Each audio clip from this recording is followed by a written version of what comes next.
একজন মহিলার চেহারা যদি বেগানা পুরুষ জীবনে একবার দেখে, কয়বার? একবার যদি দেখে, তার চেহারা হয় পেট দেখলো না, পিঠ দেখলো না, মুখ দেখলো, চেহারা যদি একবার দেখে, ওই মহিলাকে আজীবন কান্নাকাটি করতে হবে আল্লাহর কাছে। কারণ ওই দিনই আল্লাহ বরকত কি করে নিছে? উঠে নিছে। যতই সুন্দরী হোক না কেন, ও আপনাকে ভালো কিছু দিতে পারবে না। আপনি জানেন সুন্দরী দেখে বিয়ে করেছেন, কিন্তু বাড়িতে থাকতে ইচ্ছা করে না। আল্লাহ বলছেন, অমিন আয়াতিহি আন খালাকালাকুম আজওয়াজা লিতাসকুনু ইলাইহা। এটা নিদর্শন। আল্লাহ বলছেন স্ত্রী হলো আল্লাহর নিদর্শন। আমরা তৈরি করেছি তোমার সঙ্গিনীকে যেন তার কাছে গিয়ে তুমি তৃপ্তি পাও, সুখ পাও, প্রেম, মমতা, আদর পাও। 30 বছর হয়েছে বিয়ে করেছেন, পান কোনোদিন? বাড়িতে থাকতেই চান না আপনি। পত্রিকায় লেখছে 85% পুরুষ অফিসে সময় কাটাতে চায়, বাড়িতে যেতে চায় না। একে পুষে কোনো লাভ নাই। বুঝলেন না? তাই না? এটা রুল। যখন বুঝবেন যে এর কাছে আপনি তৃপ্তি পান না, বাড়িতে থাকতেই চান না আপনি, ওই দিনই বুঝবেন কমন পড়েনি। কমন পড়েনি। এখন কি করবেন? কমন পড়েনি বুঝতে পারলেন, এবং এটাই ফাইনাল কথা।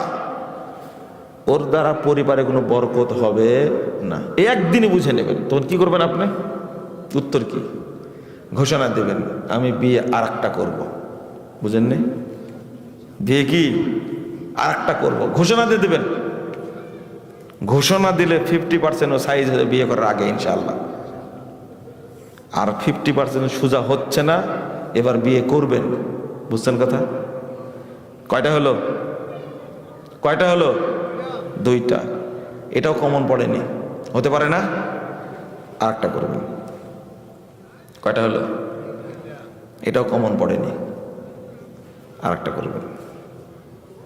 কয়টা হলো? কমন পড়বে ইনশাল্লাহ এবার। এই জন্যই 4টা। বুঝেননি? এই জাতি কমন পড়ার জাতি না, এই জন্য 4টা। বুঝেন না মনে আমার কথাটা, তাই না? বুঝেন না আমার কথা? আচ্ছা, এই বক্তব্য দিলে মহিলারা আমার কথা শুনবে? শুনবে না। ও না শুনুক, দরকার নাই। ও যে পুরুষটা এট এ টাইমে 4টা মহিলার সেবা পাওয়ার যোগ্য, ও একা হয় সেটাও দেয় না। বুঝেননি কথা? এটা পুরুষের সম্মান, মান। এটা দেন না, পুষে কোনো লাভ নাই।